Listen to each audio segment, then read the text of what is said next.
እግዚአብሔር የማይገዛው የእግር ኳስ ክፍል ወይም የስፖርት ክፍል የለም። መድፈኞቹ ደጋፊዎች በሙሉ እንኳን ደስ አላችሁ ማለት እፈልጋለሁ። ስለዚህ አርሰናል ደጋፊዎች ለእናንተ ቤተክርስቲያን ውለታ ውላለች ማለት ትችላላችሁ። በጣም ብዙ የእግር ኳስ ክለቦችን ቤተክርስቲያን አቋቁማለች። በጣም ብዙ የስፖርት ተቋማትን ቤተክርስቲያን ገንብታለች። የአርሰናል ደጋፊ ከሆናችሁም የቡድናችሁን ማሊያ ልበሱ፣ በድሉ ተደሰቱ፣ ለዛ ባላቸው ጨዋታና ቀልዶችም ፈገግ በሉ። አስፈላጊ ከሆነ ጎዳና ወጥታችሁ ደስታችሁን ግለጹ። የምትደግፉት ቡድን ስላሸነፈ እናንተ ስሜታችሁንና ባህሪያችሁን ሙሉ በሙሉ መቆጣጠር ካቃታችሁ፣ ዜጋዊ ኃላፊነታችሁን ሙሉ በሙሉ ከረሳችሁ፣ የሚመክራችሁን ሁሉ እስክትዘልፉና እስክትሰድቡ ድረስ ስሜታዊ ካደረጋችሁ በእርግጥ ስጋውያን መሆናችሁ አይደለም።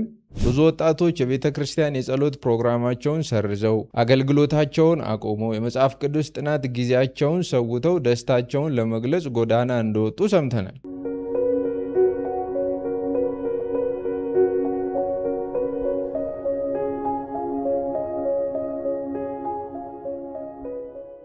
ቅዱሳን የኤልፒዳ ቤተሰቦች እንደምን አላችሁ? ትላንት እና ምናልባት ብዙዎቻችሁ የእንግሊዝ ፕሪሚየር ሊግ ጨዋታን ተከትሎ አንዳንድ ሀሳቦችን ስትሰጡ ነበር። በተለይ የአርሰናል ከ22 ዓመታት በኋላ ዋንጫ መብላት በብዙዎች ዘንድ በተለይ በደጋፊዎቻቸው ዘንድ ደስታን ሲፈጥር ተመልክተናል። ያንንም ተከትሎ ብዙ ሰዎች በአንድ ወገን ደስታቸውን፣ በሌላ ወገን ደግሞ ትችታቸውን ሲያቀርቡ ነበር። አርሰናል ከ22 ዓመታት በኋላ ለመጀመሪያ ጊዜ የእንግሊዝ ፕሪሚየር ሊግ ዋንጫን በማንሳቱ ምክንያት እንግዲህ በአሁኑ ወቅት የሚታየውን ህዝባዊ ደስታ በቅዱሳት መጻሕፍት እይታ ለመረዳት በክስና በማንቋሸሽ ሳይሆን በእውቅናና ደስታን በመጋራት መጀመር ያለብን ይመስለኛል። በስነ መለኮት ኮመን ግሬስ ወይም የጋራ ጸጋ የሚባል ነገር አለ። ይህንን ደግሞ ብዙዎቻችሁ ታውቁታላችሁ። ኮመን ግሬስ እግዚአብሔር ከድነት ውጪ መልካምነቱን፣ ቸርነቱንና ልግስናውን ለሰው ልጆች ሁሉ እንደሚያካፍል ያስረዳናል። በዚህ ምድር ለሚገኙ ሰዎች ሁሉ ችሎታን፣ ጥበብን፣ የፈጠራ አቅምን እንደወደደና እንደ ዘላለማዊ ዕቅዱ እንደሚሰጥም ያስተምረናል። ስለዚህ የተለያዩ ተጫዋቾችን የኳስ ጥበብና የአሰልጣኞችን የታክቲክ ቅመራ ምጥቀት እያየን ይህንን ለሰው ልጆች የሰጠውን እግዚአብሔርን ማመስገን እንችላለን። በእኔ ዘመን ምናልባት ከነበሩ ተጫዋቾች ብነሳ ሮናልዶን፣ ሮናልዲኒሆን፣ የሜሲን የነ ሮናልዶን ለአመታት የዘለቀ እጅግ የሚገርም የኳስ ብቃት፣ ጽናት፣ ዲሲፕሊን እንዲሁም የሌሎችንም ተጫዋቾች የሜዳ ላይ ድንቅ ብቃት እየተመለከትን ልክ አንድ ሐኪም የተሰጠውን ዝንባሌና እርሱ በትጋቱ ያሳደገውን እውቀት በአግባቡ ሲጠቀም እንደምናደርገው ሁሉ ሰጪውንና ያንን የረዳውን እግዚአብሔርን ማመስገን ኃጢአት አይመስለኝም፣ አይደለምም፣ ሆኖም አያውቅም። ምክንያቱም እግዚአብሔር ቸርነቱን እና ወደር የሌለውን ልግስናውን ለእኛ ብቻ ወይም ለአማኞች ብቻ ሳይሆን ወይም ክርስቲያንን ብለን ለምናስበው ብቻ ሳይሆን የሚሰጠው ለሁሉም ነው። እግዚአብሔር ለሁሉ ቸር ነው፣ ጥቅል ምሕረቱም ለሁሉም ነው። ቅዱሳት መጻሕፍትም ይህንን ያረጋግጣሉ። ለምሳሌ መዝሙር 145 ከቁጥር 9 ላይ እግዚአብሔር ለሁሉ ቸር ነው፣ ምሕረቱን በፍጥረቱ ሁሉ ላይ ነው ይላል። በእርግጥ እግዚአብሔር ሁሉንም ይምራል ማለት አይደለም። እግዚአብሔር የወደደውን ይምራል፣ የወደደውን ደግሞ አይምርም። ይህንንም መጽሐፍ ቅዱስ ይናገራል። ቸርነቱ ግን በተለይ በኮመን ግሬስ እይታ ለሁሉም እንደሆነ መጽሐፍ ቅዱስ ያስተምረናል። ማቴዎስ ወንጌል ምዕራፍ 5 ከቁጥር 45 ላይም እርሱ ፀሐዩን ለክፉዎችና ለደጎች ያወጣል፣ ዝናቡንም ለኃጢአተኞችና ለጻድቃን ያዘንባል ይላል። ያዕቆብ ምዕራፍ 1 ከቁጥር 17 ላይ ደግሞ በጎ ስጦታና ፍጹም በረከት ሁሉ ከላይ ከሰማይ ብርሃናት አባት ይወርዳሉ፣ በእርሱ ዘንድ መለዋወጥ ከመዞር የተነሳ የሚያርፍ ጥላም የለም ይላል። ስለዚህ መጽሐፍ ቅዱሳዊው ጤናማው እይታ እግር ኳስንም ሆነ ሌሎች ጤናማ ስፖርታዊ እንቅስቃሴዎችን በባህሪው ኃጢአት ወይም ውግዝ ነገር አድርጎ አይመለከተውም። እግዚአብሔር የሰውን ልጅ ሲፈጥር የመጫወት የጥበብና የመደሰት ችሎታን በሰው ልጆች ሁሉ ማንነት ውስጥ ፈጥሮታል። ኃጢአት ወይም ውድቀት ይህንን የእግዚአብሔርን በረከት በተለያዩ መንገዶች አበላሸው እንጂ ነገሩ በራሱ ክፉ አይደለም። ስለዚህ ስፖርታዊ ጥበብና ችሎታ በጋራ ጸጋ ከእግዚአብሔር የሚሰጥ ነገር መሆኑን መረዳት ጥሩ ነው። በኮመን ግሬስ እግዚአብሔር እንደዚህ ያለውን ችሎታ፣ እንደዚህ ያለውን ምጥቀት፣ እንደዚህ ያለውን አስተሳሰብ፣ እንደዚህ ያለውን የኮምፒቴቲቭነስ ባህሪን የሚሰጥም እግዚአብሔር መሆኑን መርሳት የለብንም።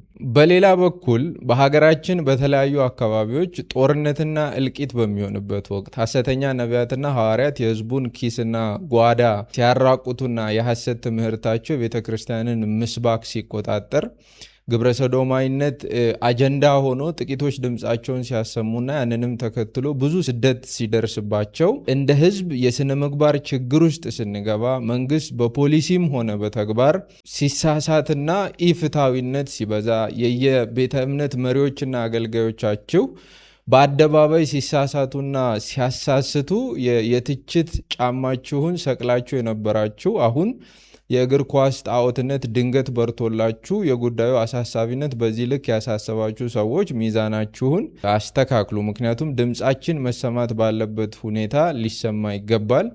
እንደገና በአንዳንድ ጉዳዮች ዝምታን እየመረጥን በጣም እጅግ ወሳኝ ባልሆኑ ጉዳዮች ደግሞ በጣም ቮካል የምንሆነውን ነገር ማቆም ያለብን ይመስለኛል። ስፖርታዊ ውድድሮችና በውስጣቸው የሚታየው ጥበብና ፈጠራ ሁሉ በኮመን ግሬስ ከእግዚአብሔር የሚሰጥ ነው። ደግሞ እግዚአብሔር በሁሉም ላይ ሉዓላዊ ነው። በእግር ኳሱም፣ በድገፈውም፣ በመደሰቱም በሁሉም ነገር ላይ ሉዓላዊ ነው። ነገር ግን አደጋው የሚመጣው ይህ በኮመን ግሬስ ወይም በጋራ ጸጋ ከእግዚአብሔር የተሰጠን ስጦታ ተለውጦ የአምልኮ ዕቃ ሲሆን ነው፣ ወይም የአልቲሜት ዲቮሽን ትኩረት ወይም ኦብጀክት ሲሆን ነው። ያ ቅድም ያስቀመጥነው መጽሐፍ ቅዱሳዊ ድንበር ሲጣስ ደስታ ወደ ሁከትና ትርምስ፣ ከሁሉ ደግሞ በላይ ወደ ኃጢአትና አመፅ ይቀየራል።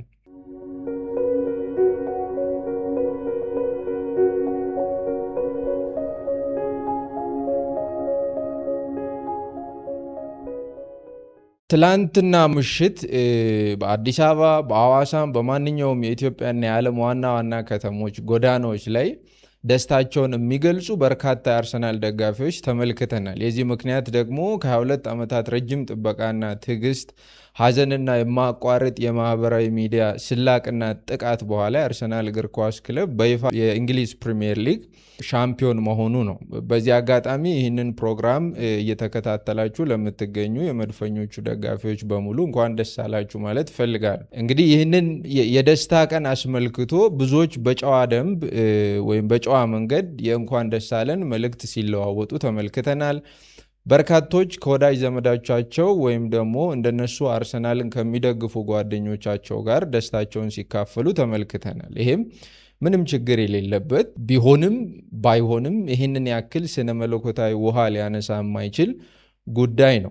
ነገር ግን ደስታ መግለጹ እየገፋ ሲሄድ በሀገራችን ጎዳናዎች ላይ የታየው ደስታ አገላለጽ ከንጹህ ስሜት መግለጫነት እጅግ አሳሳቢ ነገር ተቀየረ። ዋና ዋና መንገዶች ተዘግተው ትራፊክ ሙሉ በሙሉ ሲቆም አይተናል።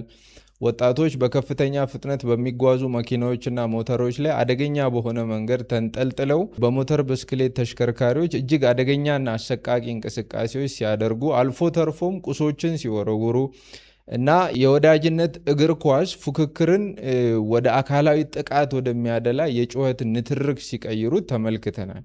ማህበራዊ ሚዲያው ላይም አጸያፊ ቃላት ሲንሸራሸሩ ተመልክተናል። አንዳንዶች ከመጠን በላይ አልኮል በመጠጣት ሰክረው እርቃን እየዞሩ ከተማ ሲረብሹ፣ ሰዎችን ሲሳደቡ፣ ራሳቸውንም ሲጎዱ አይተናል። በአንዳንድ አካባቢዎች ከዚህ ጋር ተያይዞ ንብረት እንደወደመ፣ አካል እንደጎደለም ሲዘገብ ሰምተናል። አንዳንዶች እንደፈለግን ብንሆን አይመለከታችሁም ብለዋል ሊሉንም ይችላሉ። ይሄ በከፊል ትክክል ናቸው። ምክንያቱም አንድ ሰው የፈለገውን ቡድን የመደገፍና ቡድኑ ሲያሸንፍም የሌሎችን ሰላምና ጸጥታ እንዲሁም ዴሞክራሲያዊ መብት አይጋፋ እንጂ በፈለገው መንገድ ደስታውን መግለጽ ይችላል። በተለይም ክርስቲያን ያልሆኑና በመንፈስ ቅዱስ እርዳታ በጌታ በኢየሱስ ክርስቶስ አምነው ዳግም ልደት ያላገኙ ሰዎች እንደዚህ ያለውን ባህሪ ለምን እንደማያሳዩ እንረዳለን። ነገር ግን ጉዳዩ ከዚህም ሰፍቶ ነበር። ብዙ ወጣቶች የቤተ ክርስቲያን የጸሎት ፕሮግራማቸውን ሰርዘው አገልግሎታቸውን አቆመው የመጽሐፍ ቅዱስ ጥናት ጊዜያቸውን ሰውተው ደስታቸውን ለመግለጽ ጎዳና እንደወጡ ሰምተናል። አንዳንዶች የደስታቸው መጠን ለመግለጽ የተጠቀሙበት ወይም የሄዱበት ርቀትም በጣም ያስገርማል። አንድ ሲዘዋወር ያየሁት ቪዲዮ ላይ የመጀመሪያ ልጄ ወንድ ነው፣ ልጄን ስወልድ እንኳን እንደዚህ አልተደሰትኩም እስከ ማለት ደርሰዋል ሰዎች። ኧረ ተው ደስታችሁ ልክ ይኑረው የሚላቸውን ሁሉ በዚህ ከመጣህብኝ ውርድ ከራሴ ሲሉም ሰምተናል። በዚህም ሳምንት የቤተ ክርስቲያን መጋቢዎችና መሪዎች እንዲሁም የአካባቢ ሽማግሌዎች በበርካታ የኢትዮጵያ ክርስቲያን ወጣቶች ልብ ውስጥ ከአንድ የእንግሊዝ እግር ኳስ ክለብ እጅግ ያነሰ ስፍራ እንዳላቸው አመላካች የሶሻል ሚዲያ ልጥፎችንም አይተናል።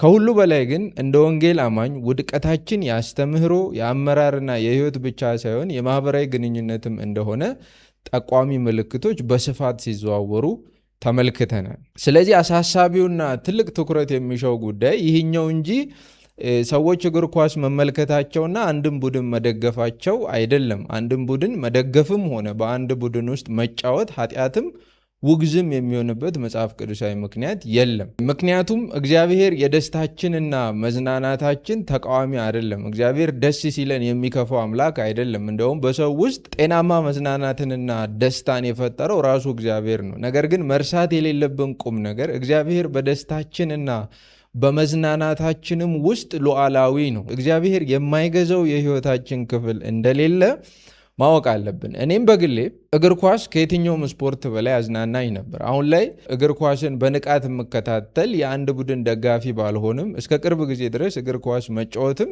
መመልከትም እጅግ በጣም ያስደስተኝ ነበር። አሁንም ቢሆን የሚያንጽ ኅብረት ባገኝ ኳስ መጫወት ፍላጎቴ ነው። ሁላችንም ቅዱሳን እንደ አንድ ክርስቲያን የተጫዋቾችን ጥበብና ብቃት እንዲሁም የአሰልጣኞችን ስልታዊ ታክቲክ ወይም በሚሊዮን የሚቆጠሩ ደጋፊዎች የጋራ ደስታ ስንመለከት ኮመን ግሬስን እያሰብን እግዚአብሔርን ማመስገን እንችላለን። ስፖርታዊ ጥበብን፣ የፈጠራ ችሎታን፣ ጤናማ የአሸናፊነት ፍላጎትን፣ ትጋትን፣ ደስታን፣ መዝናናትን የሚሰጥ እግዚአብሔር ነው። በእነዚህ ውስጥም ዘላለማዊ እቅዱን ለመፈጸም እግዚአብሔር ሉዓላዊ ነው። እግዚአብሔር የማይገዛው የሕይወት ጥጋጥግ የለም። በእግር ኳስም በሌሎች ስፖርቶችም ውስጥ እግዚአብሔር የራሱን እቅድ የሚያስፈጽም ድንቅ አምላክ ነው። እግዚአብሔር የማይገዛው የእግር ኳስ ክፍል ወይም የስፖርት ክፍል የለም።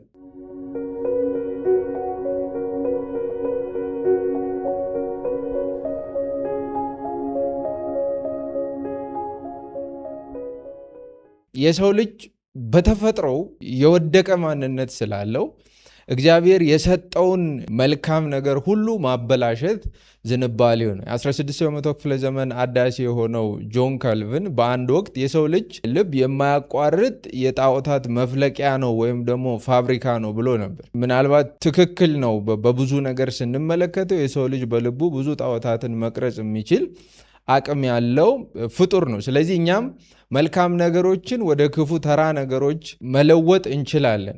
ወደ ጣዖት የመቀየርም አቅም አለን። ከዚህም የተነሳ ባህር ተሻግሮ በሰሜን ለንደን በሺዎች በሚቆጠሩ ማይሎች ርቆ የሚገኘውን የእግር ኳስ ክለብ የመሰሉ ነገሮችን ወደ ግዙፍ ሀገራዊ ጣዖት የመቀየር አቅማችን ትልቅ ነው። ይህንንም ፍላጎታችንን የሚቃወመንን ካገኘን ከወደቀው ማንነታችን በሚነሳ የመጠቃት ስሜት ግለን አጸፋ ለመመለስ አንቦዝንም። ይህንንም እየተመለከትን የእግር ኳስ መደገፍና እግር ኳስን የመመልከትን ጉዳይ በቀላሉ ልንመለከተው አይገባም። ምክንያቱም እግር ኳስ እና የወደቀው የሰው ልጅ ማንነት የማሸነፍ፣ የማጥቃት፣ የመጠቃት እንደዚህ ያሉ ስሜቶችን ችላ ብለን ማለፍ አንችልም። በየጎዳናዎቻችን ላይ የሆነውን ነገር ልብ ብላችሁ መመልከት ትችላላችሁ። የእግር ኳስ ድልን ተከትሎ አንድ ሰው መንገድ መዝጋቱ ወይም በሚንቀሳቀስ ተሽከርካሪ ላይ የራሱንና የሌሎችን ሕይወት አደጋ ላይ በሚጥል መልኩ መንቀሳቀሱ ልክ ሊሆን የሚችለው በምን ሚዛን ነው? በስካር ተኩኖ በአካልና በንብረት ላይ ጉዳት እያደረሱ ደስታን መግለጹ ምኑ ነው ጨዋ? እንግዲህ ይህን ልብንና ሀሳብን በባዕድ ነገር የማስያዝ ምልክት አንድን እግር ኳስ መደገፍ ነው ወይም አንድን ክለብ መደገፍ ነው ብለን ልናሳንሰው አንችልም። ምክንያቱም እንደዚህ በሚያደርግበት በዚያ ቅጽበት ክለቡ ለእርሱ የትርፍ ጊዜ ማሳለፊያ ከመሆን አልፎ የልቡን ዙፋን ይዞ የሚመራው ደስታውንና ሐዘኑን የተከለበት ጌታው ሆኗል ማለት ነው። በእርግጥ አንዳንዶች በዕለቱ ሃይማኖት እምነት አትበሉን፣ እንደውም አርሰናል ነው ሃይማኖት የሚል ቪዲዮ በሶሻል ሚዲያ እስከ መልቀቅ ደርሰዋል። እናንተ አርፋችሁ ስበኩ፣ አይመለከታችሁም፣ እኛ እንደፈለግን ደስታችንን እንግለጽ ወደ ማለትም ደርሰዋል። ይህ ትክክል አይደለም። እኔ ስለ ሌሎች በቀጥታ ላይ መለከተኝ ይችላል። ነገር ግን ክርስቲያን ወንድሞችና እህቶች እግዚአብሔር እንዳያዝንብል ሁሉን በንክ ማድረግ አለብን። በሌላ በኩል አንድ ሰው መዳኑ የሚረጋገጠው ወይም ለእኛ መዳኑ የሚታወቀው ገልጦ በሚያሳየው ምልልሱ ነውና ከእምነቴ ቡድኔ ይበልጣል ወይም ቡድኔን ከእምነቴ ለይቼ መመልከት ይቸግረኛል የሚል ሰው ለቡድኑ ያለውን ፍቅር ብቻ ሳይሆን መዳን አለመዳኑን እያሳየን ሊሆን የሚችልበት መንገድ ስላለ ይህንን ልብ ማለት እጅግ አስፈላጊ ነው። ይሄ ነው አሳሳቢውም አስደንጋጩም ጉዳይ ይሄ ነው። ምክንያቱም በደጋፊነት ስም የተከሰተውን የክርስቲያናዊ ባህሪ ዝቅጠት ስንመለከት አደጋ ላይ መሆናችንን እንረዳለን። ነገሩ የተፈቀደ ቢሆንም አንድን የእግር ኳስ ቡድን መደገፍም ሆነ በዚያ ቡድን ውስጥ መጫወት ኃጢአት ባይሆንም የምንደግፈው ወይም የምንጫወትበት ክለብ ልባችንና አእምሯችን ላይ መሰልጠን ሲጀምር ያን ጊዜ ችግር ይፈጠራል። ምክንያቱም ምንም ነገር ከጌታ ከኢየሱስ ክርስቶስና ከቃሉ ውጪ አእምሯችንን ተቆጣጥሮ እንዲመራን ስንፈቅድ ያን ጊዜ ጉዳዩ ጣዖታችን ሊሆን ይችላል። ለምሳሌ ሐዋርያው ጳውሎስ በአንደኛ ቆሮንቶስ ምዕራፍ 6 ከቁጥር 12 ላይ ሁሉ ተፈቅዶልኛል፣ ይሁን እንጂ ሁሉ ነገር አይጠቅምም፣ ሁሉ ነገር ተፈቅዶልኛል፣ ይሁን እንጂ ምንም ነገር በእኔ ላይ አይሰለጥንም ይላል። ስለዚህ ቅጥ ያጣ ፈንጠዝያ ውስጥ የነበራችሁ ክርስቲያኖች ራሳችሁን በታማኝነት አንድ ጥያቄ ጠይቁ። የምትደግፉት ቡድን ስላሸነፈ እናንተ ስሜታችሁንና ባህሪያችሁን ሙሉ በሙሉ መቆጣጠር ካቃታችሁ፣ ዜጋዊ ኃላፊነታችሁን ሙሉ በሙሉ ከረሳችሁ፣ የሚመክራችሁን ሁሉ እስክትዘልፉና እስክትሰድቡ ድረስ ስሜታዊ ካደረጋችሁ በእርግጥ ስጋውያን መሆናችሁ አይደለም። ስለዚህ በእንደዚህ አይነት ሁኔታ ውስጥ ከሆናችሁ እናንተ ጨዋታውን እያያችሁ ወይም እየተዝናናችሁ ብቻ ሳይሆን ጨዋታው እናንተን እየነዳችሁ ነው ማለት ነው። ነገር ግን የመንፈስ ፍሬ ራስን መግዛት ነው። የጌታ ኢየሱስ ክርስቶስን ትምህርት ተከትሎ በቃሉ እውነት የሚሄድ በመንፈስ የሚመላለስ ጌታ መንፈስ ቅዱስ በውስጡ ያደረበት ሰው ራሱን የመግዛት ማንነት አለው። ራስን መግዛት በውስጡ እንደ ፍሬ ሊታይ ያስፈልጋል።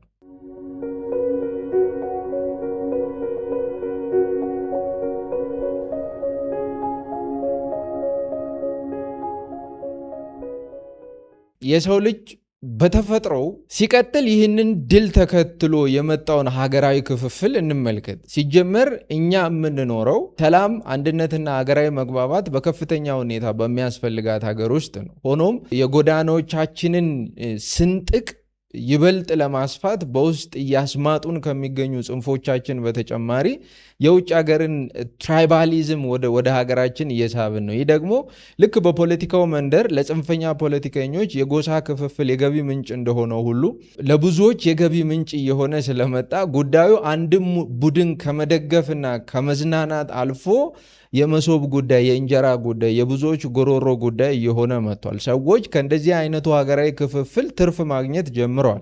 ስለዚህ አንድን እግር ኳስ ቡድን መደገፍ ከመዝናናት አልፎ ለአንድ ሰው የእንጀራ ገመዱ ከሆነ ያ ጉዳይ በምንም አይነት መንገድ ትልልቅ ችግሮችን እየሳበ የሚመጣ እና ሀገራዊ ችግርን የሚያስከትል ነገር ሊሆን ይችላል። ነገር ግን በገላትያ ምዕራፍ 5 ከቁጥር 19 እስከ 21 ላይ ሐዋርያው ጳውሎስ የሥጋ ሥራዎችን በግልጽ ይዘረዝራል። በእነዚህ ውስጥ ጥል፣ ክርክር፣ ቅንዓት፣ ቁጣ፣ አድመኝነት፣ መለያየት እነዚህ ሁሉ አሉ።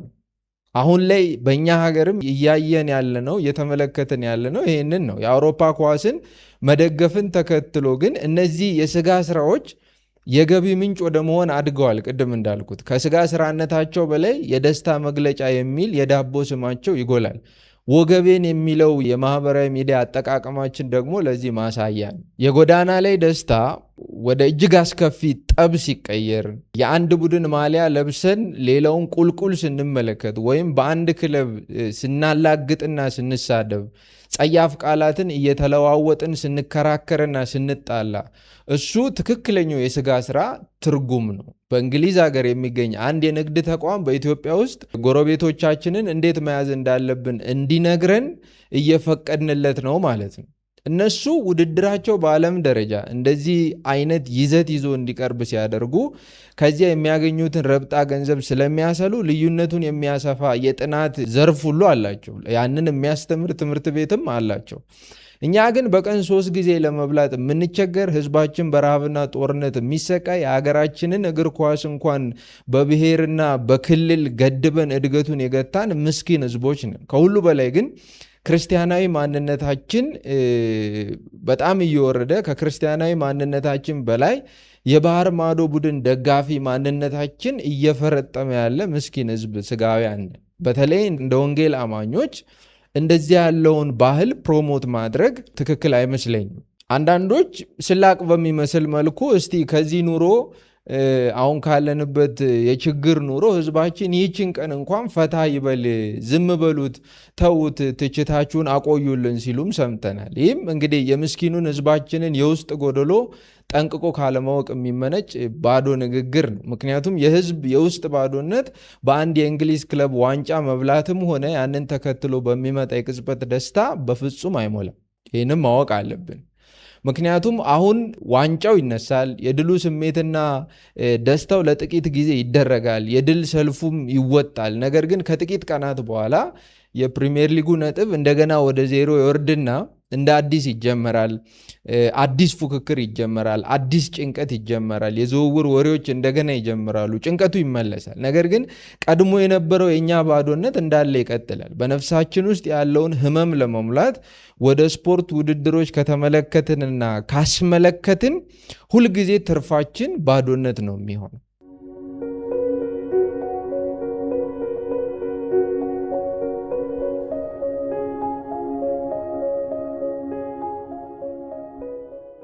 ምድራዊ ዋንጫዎች የሰውን ልብ ሊደግፉ አይችሉም። እናም በእርግጠኝነት ማህበረሰባችንን ለማወክ ወይም ደግሞ ክርስቲያናዊ ምስክርነታችንን ለማጉደፍ ካልሆነ ከዚህ ስላቅ ወጥተን ስርዓትና ስነ ምግባርን መላበስ ያለብን ይመስለኛል። ወንድሞች እና እህቶቼ እባካችሁ ሚዛናችንን እንጠብቅ። ስፖርቱን ተደሰቱበት። የተጫዋቾችን ድንቅ ችሎታና የአሰልጣኞችን አስገራሚ የታክቲክ ጥበብ አድንቁ።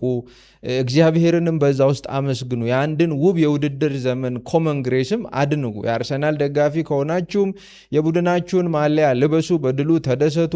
ለዛ ባላቸው ጨዋታና ቀልዶችም ፈገግ በሉ። አስፈላጊ ከሆነ ጎዳና ወጥታችሁ ደስታችሁን ግለጹ። ነገር ግን የትኛውም ቡድንም ሆነ ተጫዋች በእናንተ ላይ እንዲሰለጥን አትፍቀዱ። በክርስቶስ ኢየሱስ የተደረጋችሁት ማንነት ከየትኛውም ምድራዊ ዝንባሌያችሁ በእጅጉ እንደሚበልጥ አትርሱ።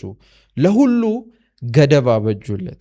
ምንም ነገር ራስን የመግዛት አቅማችሁን ለሕዝብ ስርዓት፣ ጤናማ ባህልና ወግ ያላችሁን ክብር ወይም ለጎረቤቶቻችሁ ወይም ለጎረቤታችሁ ያለውን ፍቅር እንዲያበላሽባችሁ አትፍቀዱ።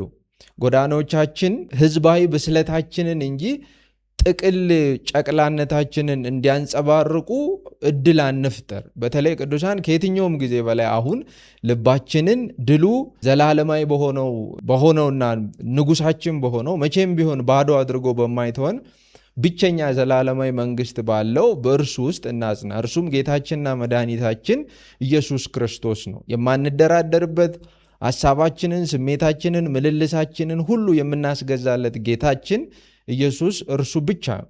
እርሱ ኢየሱስ ጌታ ነው ስንል በሌላ ቋንቋ እኛ የእርሱ ባሪያዎች ነን ማለት ነው። ስለዚህ ባርነታችን በሁሉም መንገድ በእግር ኳስም፣ በስራም፣ በንግግርም፣ በቅድስናችን ሁሉ ይገለጥ። ስለዚህ እግር ኳስን ስንመለከት እግር ኳስን መደገፍ ኃጢአት አይደለም። የአንድ ቡድን ደጋፊ መሆን ኃጢአት አይደለም። አንድም ቡድን ዲኤስቲቪ ገብቶ በቤት ያንን ከፍቶ መመልከትም ኃጢአት አይደለም። በአንድ ቡድን ውስጥ መጫወትም ኃጢአት አይደለም። ያንንም ጥበብና ክህሎት የሚሰጥ እግዚአብሔር ስለሆነ በዛ መንገድ እግዚአብሔርን ማመስገንና ማገልገልም ይቻላል። ኢንፋክት በዛ ውስጥም ወንጌልን መስበክ ይቻላል። በጣም በሚገርማችሁ ሁኔታ በዓለም የሚገኙ አብዛኞቹ እግር ኳስ ተጫዋቾች በርካቶቹ እግር ኳስ ተጫዋቾች ክርስቲያኖች ናቸው። ባለፈው ማንቸስተር ሲቲን ነጥብ አስጥሎ አርሰናል ዋንጫ እንዲበላ ያደረገው አይ ቲንክ ቦርንማውዝ መሰለኝ እሱ ቡድን የዛሬ ስንት ዓመት ሲቋቋም ያቋቋሙት የቸርች ወጣቶች ናቸው የሚባል ታሪክም አለ። ስለዚህ አርሰናል ደጋፊዎች ቤተክርስቲያን በዚህ አጋጣሚ ውለታ ውላለች ማለት ለእናንተ ቤተክርስቲያን ውለታ ውላለች ማለት ትችላላችሁ። ቤተክርስቲያን የእግር ኳስ ጠላት አይደለችም። ቤተክርስቲያን የትኛውም የስፖርት ውድድር ጠላት አይደለችም። መጽሐፍ ቅዱስም እምነታችንም ይህንን አይቃወም። የሚቃወመው ጋጠ ወጥነትን፣ ስርዓት አልበኝነትን፣ በእግር ኳስ ልብን ማስያዝን፣ ከቤተ ክርስቲያን አገልግሎት በቤተ ክርስቲያን ውስጥ በጣም አክቲቭ ያልሆኑ ቤተክርስቲያን ለብዙ ነገር ስትጠራቸው አቬለብል የማይሆኑ ሰዎች፣ መጽሐፍ ቅዱስ የማያጠኑ የማይጸልዩ፣ ህብረት የማያደርጉ ልጆች፣ ዕለት ዕለት በእግዚአብሔር ቃል የማያድጉ ልጆች በእግር ኳስ እውቀታቸውም በእግር ኳስ ፍቅራቸውም እጅግ በጣም ያደጉ ይሆናሉ። እንደዚህ አይነት ሲሆን ይሄ አላርሚንግ ነው። ከሁሉ በላይ ግን ለቤተ ክርስቲያን መሪዎች፣ ለመጋቢዎች፣ ለወንድሞች ካላቸው ትልቅ ስፍራ ይልቅ በስምም በጾታም በእድሜም በብሔርም በዘርም ለይቶ ለማያውቃቸው ክለብ ልባቸውን ያስገዙ ወጣቶች ብዙ ናቸው። አሳሳቢው ነገር ይሄ ነው። ስለዚህ እንረጋጋ፣ እንቀመጥ፣ መጽሐፍ ቅዱሳችንን እንክፈት፣ እንጸልይ፣ እንወያይ። ሀሳብ፣ አስተያየት፣ ጥያቄ ካላችሁ እንወቀው። ለበረከቱ ነው።